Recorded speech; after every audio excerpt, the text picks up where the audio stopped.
नमस्कार साथियों, स्वागत है अपना ही YouTube channel Vision online classes में। आज हम विज्ञान का यानी जीएस का मोस्ट इम्पॉर्टेंट क्वेश्चन लेकर आए हैं, जो एग्ज़ाम की दृष्टि से काफ़ी महत्वपूर्ण होने वाला है। यह वीडियो जीएस का पहला वीडियो होगा। चलिए बिना देरी करे हुए इस सेशन को हम आज चालू करते हैं। चलिए पहला नंबर क्वेश्चन है, निम्न में से किसका अपवर्तनांक सर्वाधिक होता है, यानी सबसे अधिक किसका अपवर्तनांक होता है। तो चलिए एक का आंसर आप लोग लगाइए, क्या होने वाला है। तो चलिए एक का आंसर क्या होगा। तो चलिए इस क्वेश्चन का राइट आंसर हो जाएगा option number B is A correct, यानी बैगनी का वी इज ए करेक्ट हो जाएगा। चलिए आगे बढ़ते हैं क्वेश्चन नंबर 2 की तरफ। क्वेश्चन नंबर दूसरा है, निम्न में से किस विद्युत चुंबकीय तरंग का तरंगदैर्घ्य ज़्यादा होती है। तो किसका ज़्यादा होती है, क्वेश्चन नंबर 2 का आंसर आप लोग लगाइए क्या होगा। तो चलिए इस क्वेश्चन का राइट आंसर हो जाएगा option number C is A correct, यानी दृश्य प्रकाश सी इज ए करेक्ट हो जाएगा। इस क्वेश्चन का राइट आंसर क्या हो जाएगा, सी।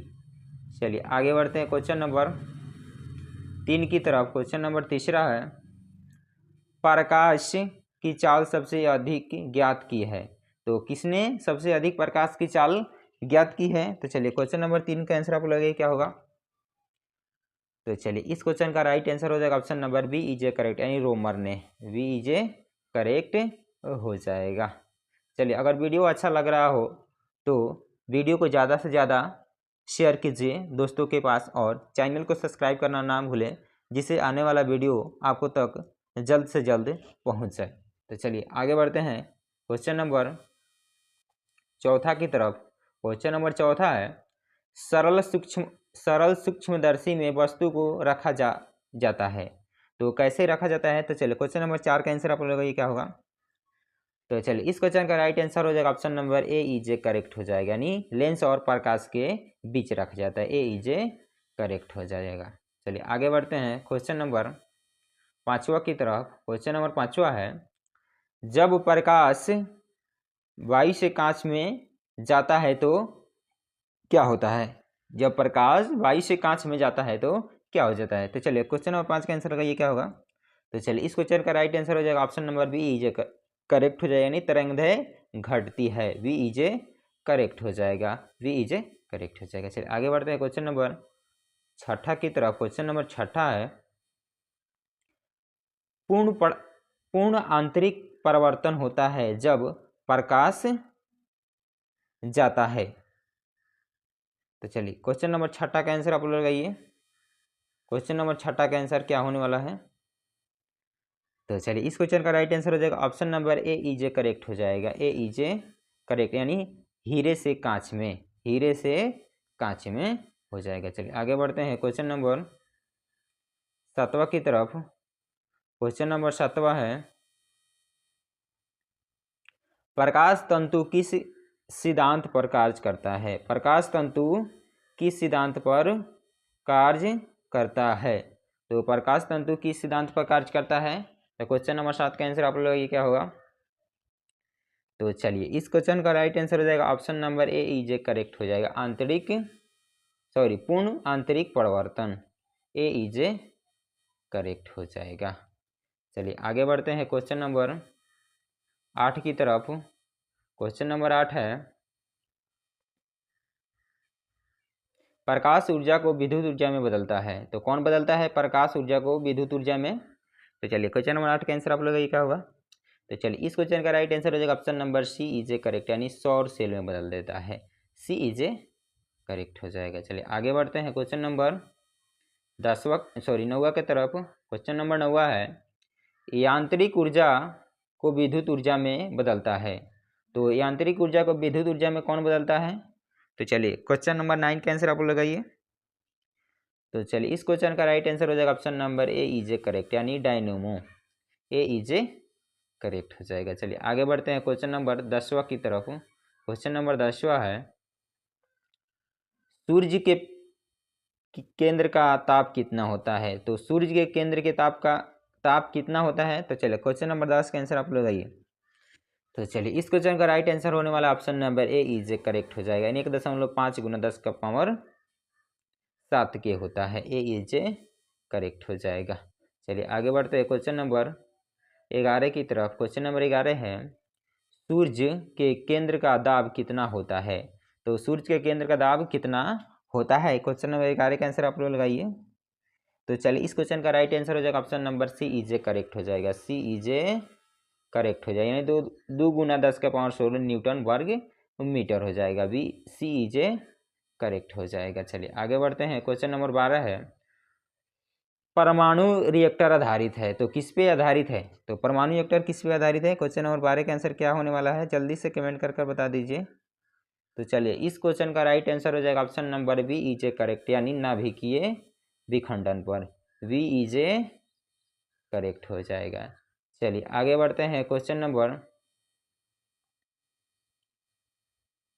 13 की तरफ। क्वेश्चन नंबर 13 है, परमाणु बम आधारित है, तो किस पे आधारित है परमाणु बम? तो चलिए इस क्वेश्चन का राइट आंसर आप लोग आइए।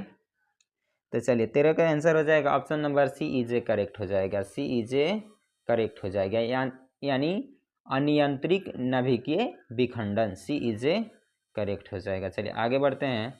क्वेश्चन नंबर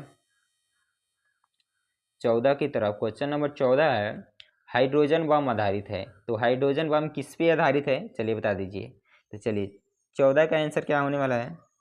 तो चलिए इस क्वेश्चन का राइट आंसर हो जाएगा option number B is correct हो जाएगा, यानी नाभिकीय संलयन पर। चलिए वी इज करेक्ट हो जाएगा। चलिए आगे बढ़ते हैं। क्वेश्चन नंबर 15 की तरफ। क्वेश्चन नंबर 15 है, सिलिकॉन तथा जर्मेनियम अर्धचालक होते हैं। चलिए 15 का आंसर आप लोग लगाइए। तो चलिए इस क्वेश्चन का राइट आंसर हो जाएगा option number D is correct, यानी चतुर्थ संयोगी होते हैं, डी इज करेक्ट हो जाएगा। चलिए आगे बढ़ते हैं क्वेश्चन नंबर 16 की तरफ। क्वेश्चन नंबर 16 है, पोजिट्रॉन का खोज किसने किया? जो चलिए पोजिट्रॉन का खोज किसने किया? चलिए क्वेश्चन नंबर 16 का आंसर आप लोग क्या होगा? तो चलिए इस क्वेश्चन का राइट आंसर हो जाएगा option number C is correct हो जाएगा, सी इज करेक्ट हो जाएगा, सी इज करेक्ट हो जाएगा, यानी एंडरसन ने पोजिट्रॉन का खोज किया था, सी इज करेक्ट हो जाएगा। चलिए आगे बढ़ते हैं क्वेश्चन नंबर 17 की तरफ। क्वेश्चन नंबर 17 है, एक कूलाम आवेश बराबर होता है, तो एक कूलाम आवेश बराबर कितना होता है? क्वेश्चन नंबर 17 का आंसर आप लोग लगाइए।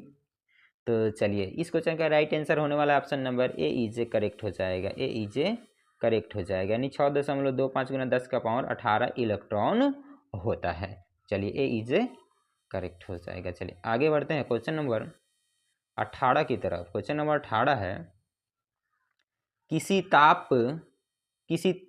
तार की प्रतिरोधकता निर्भर करती है, तो किस पे निर्भर करती है? तार की प्रतिरोधकता किस पे निर्भर करती है? तो क्वेश्चन नंबर 18 का आंसर आप लोग लगाइए क्या होने वाला है। तो चलिए इस क्वेश्चन का राइट आंसर हो जाएगा option number B is correct, यानी पदार्थ पर, इसके पदार्थ पर निर्भर करती है, तो बी इज करेक्ट हो जाएगा। चलिए आगे बढ़ते हैं क्वेश्चन नंबर 19 की तरफ। क्वेश्चन नंबर 19 है, 1 वाट घंटा बराबर होता है, तो 1 वाट घंटा बराबर होता है। क्वेश्चन 19 का आंसर आप लोग लगाइए क्या होने वाला है।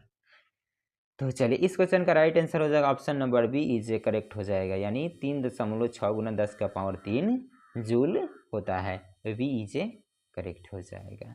चलिए आगे बढ़ते हैं क्वेश्चन नंबर 20 की तरफ। क्वेश्चन नंबर 20 है, मैक संख्या का उपयोग किसकी चाल निर्धारण के लिए किया जाता है? तो मैक संख्या का उपयोग किसकी चाल निर्धारण के लिए किया जाता है? तो चलिए क्वेश्चन नंबर 20 का आंसर आप लोग आइए।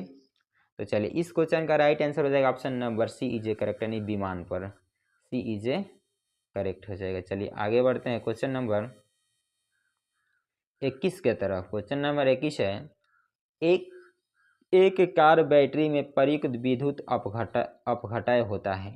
तो चलिए 21 का आंसर आप लोग का क्या होने वाला है। तो चलिए इस क्वेश्चन का राइट आंसर हो जाएगा option number B is correct, यानी सल्फ्यूरिक अम्ल होता है, बी इज करेक्ट हो जाएगा। चलिए आगे बढ़ते हैं क्वेश्चन नंबर 22 है। क्वेश्चन नंबर 22 है, अस्पष्ट दर्शन की न्यूनतम दूरी होती है। तो अस्पष्ट दर्शन की न्यूनतम कितनी दूरी होती है? तो चलिए क्वेश्चन नंबर 22 का आंसर आप लगाइए क्या होगा। तो चलिए इस क्वेश्चन का राइट आंसर हो जाएगा option number C is A correct, यानी 25 सेंटीमीटर होता है। सी इज ए करेक्ट हो जाएगा। चलिए आगे बढ़ते हैं। क्वेश्चन नंबर 23 है, प्रकाश के तरंग सिद्धांत को किसने प्रतिपादन किया था? तो किसने प्रतिपादन किया था? क्वेश्चन नंबर 23 का आंसर क्या होने वाला है, कमेंट करके बताइए। तो चलिए इस क्वेश्चन का राइट आंसर हो जाएगा option number C is A correct, यानी हाइगोनस। सी इज ए करेक्ट हो जाएगा। सी इज ए करेक्ट हो जाएगा। चलिए आगे बढ़ते हैं क्वेश्चन नंबर 24 की तरफ। क्वेश्चन नंबर 24 है, इंद्रधनुष में किस रंग का विक्षेपण अधिक होता है? तो किस रंग का विक्षेपण अधिक होता है, देख लेते हैं। तो चलिए इस क्वेश्चन का राइट आंसर क्या होने वाला है क्वेश्चन नंबर 24 का? तो चलिए इस क्वेश्चन का राइट आंसर होगा option number C is A correct, यानी लाल का होता है। सी इज ए करेक्ट हो जाएगा 24 का आंसर। चलिए आगे बढ़ते हैं। क्वेश्चन नंबर 25 है, पानी के ऊपर तेल परत का चमना उदाहरण है। तो किसका उदाहरण है? पानी के ऊपर तेल के परत पर चमना किस का उदाहरण है? चलिए 25 का आंसर आप लोग लगाइए। तो चलिए इस क्वेश्चन का राइट आंसर हो जाएगा option number D is a correct, यानी व्यक्तिकरण का डी इज ए करेक्ट हो जाएगा। चलिए आगे बढ़ते हैं। क्वेश्चन नंबर 26 है। क्वेश्चन नंबर 26 है, धूप के चश्मे की पावर होती है। जो धूप में चश्मा होता है उसकी पावर कितनी होती है? क्वेश्चन नंबर 26 का आंसर लगाइए। तो चलिए इस क्वेश्चन का राइट आंसर हो जाएगा option number A is A correct हो जाएगा, यानी 0 डायोप्टर होता है। 0 डायोप्टर होता है। चलिए ए इज ए करेक्ट हो जाएगा। चलिए आगे बढ़ते हैं क्वेश्चन नंबर 27 की तरफ। क्वेश्चन नंबर 27 है, वायुमंडल में प्रकाश के विसरण का कारण होता है। तो वायुमंडल में प्रकाश के विसरण का कारण होता है। क्वेश्चन नंबर 27 का आंसर आप लोग लगाइए क्या होने वाला है। तो चलिए इस क्वेश्चन का राइट आंसर हो जाएगा option number A is A correct, यानी धूलकण होता है। ए इज ए करेक्ट हो जाएगा। चलिए आगे बढ़ते हैं क्वेश्चन नंबर 28 की तरफ। क्वेश्चन नंबर 28 है, पास्कल किसका इकाई है? मोस्ट वीवीआई क्वेश्चन है, पास्कल किसका इकाई है? तो चलिए इस क्वेश्चन का राइट आंसर आप लोग क्वेश्चन नंबर 28 का। तो चलिए इस क्वेश्चन का राइट आंसर हो जाएगा option number A is A correct, यानी दाब होता है। ए इज ए करेक्ट हो जाएगा। चलिए आगे बढ़ते हैं क्वेश्चन नंबर 29 की तरफ। क्वेश्चन नंबर 29 है, प्रकाश की गति किसके बीच से जाते हुए न्यूनतम होती है? तो किसके बीच से जाएगी तो प्रकाश की गति न्यूनतम होगी? तो चलिए क्वेश्चन नंबर 29 का आंसर आप लोग आइए। तो चलिए इस क्वेश्चन का राइट आंसर हो जाएगा option number A is A correct, यानी कांच से। ए इज ए करेक्ट हो जाएगा। चलिए आगे बढ़ते हैं क्वेश्चन नंबर 30 की तरफ। क्वेश्चन नंबर 30 है, सूर्य की ऊष्मा पृथ्वी पर कैसे पहुंचती है? जो सूर्य की ऊष्मा है वो पृथ्वी पर कैसे पहुंचती है? चलिए क्वेश्चन नंबर 30 का आंसर आप लगाइए। तो चलिए इस क्वेश्चन का राइट आंसर हो जाएगा option number B is A correct, यानी विकिरण द्वारा पहुंचती है। वी इज ए करेक्ट हो जाएगा। चलिए आगे बढ़ते हैं क्वेश्चन नंबर 31 की तरफ। क्वेश्चन नंबर 31 है, रेफ्रिजरेटर में थर्मोस्टेट का कार्य है। तो थर्मोस्टेट का कौन सा कार्य होता है? क्वेश्चन नंबर 31 का आंसर लगाइए। तो चलिए इस क्वेश्चन का राइट आंसर हो जाएगा option number C is A correct हो जाएगा। सी इज ए करेक्ट हो जाएगा, यानी एक समान ताप को बनाए रखना। सी इज ए करेक्ट हो जाएगा। सी इज ए करेक्ट हो जाएगा। चलिए आगे बढ़ते हैं क्वेश्चन नंबर 32 की तरफ। क्वेश्चन नंबर 32 है, शुद्ध जल का क्वथनांक फ़ारेनहाइट स्केल पर क्या होगा? तो फ़ारेनहाइट स्केल पर क्या होगा शुद्ध जल का मान? चलिए 32 का आंसर आप लोग ये क्या होगा। तो चलिए इस क्वेश्चन का राइट आंसर हो जाएगा option number D is a correct, यानी 212 डिग्री हो जाएगा। डी इज ए करेक्ट हो जाएगा। चलिए आगे बढ़ते हैं क्वेश्चन नंबर 33 की तरफ। क्वेश्चन नंबर 33 है, केल्विन तापमापी में बर्फ का गलनांक होता है। तो केल्विन में तापमापी जो होता है वो बर्फ का गलनांक कितना होता है? तो चलिए 33 का आंसर आप लोग ये क्या होने वाला है। तो चलिए इस क्वेश्चन का राइट आंसर हो जाएगा ऑप्शन नंबर ए जे 273 केल्विन होता है, 273 केल्विन होता है, ए जे करेक्ट हो जाएगा। चलिए आगे बढ़ते हैं क्वेश्चन नंबर 34 की तरफ। ध्वनि का वेग सबसे ज़्यादा होता है, तो ध्वनि का वेग सबसे ज़्यादा किस में होता है? तो चलिए इस क्वेश्चन का राइट आंसर आप लोग क्वेश्चन नंबर 34 है। तो चलिए इस क्वेश्चन का राइट आंसर होने वाला है option number A is correct, यानी इस्पात में, ए इज करेक्ट हो जाएगा। चलिए आगे बढ़ते हैं क्वेश्चन नंबर 35 की तरफ। क्वेश्चन नंबर 35 है, ध्वनि का वेग सर्वाधिक होता है, तो ये ध्वनि का वेग होता है उस सबसे अधिक किसमें होता है? तो चलिए क्वेश्चन 35 का आंसर आप लोग ये क्या होगा? तो चलिए इस क्वेश्चन का राइट आंसर होने वाला ऑप्शन नंबर ए ठोस में होता है, ठोस में, ए इज करेक्ट हो जाएगा। चलिए आगे बढ़ते हैं क्वेश्चन नंबर 36 है, ध्वनि का प्रभाव कान में कितने समय तक रहता है? ध्वनि जो बजता है उसका आवाज़ हमारे कानों में कितने समय तक रहता है? तो चलिए 36 का आंसर आप लोगों का क्या हो जाएगा? तो चलिए इस क्वेश्चन का राइट आंसर हो जाएगा option number B is correct, यानी 1/10 सेकेंड तक रहता है हमारे कानों में, बी इज करेक्ट हो जाएगा। चलिए आज के लिए इतना ही, फिर मिलते हैं अगले वीडियो में।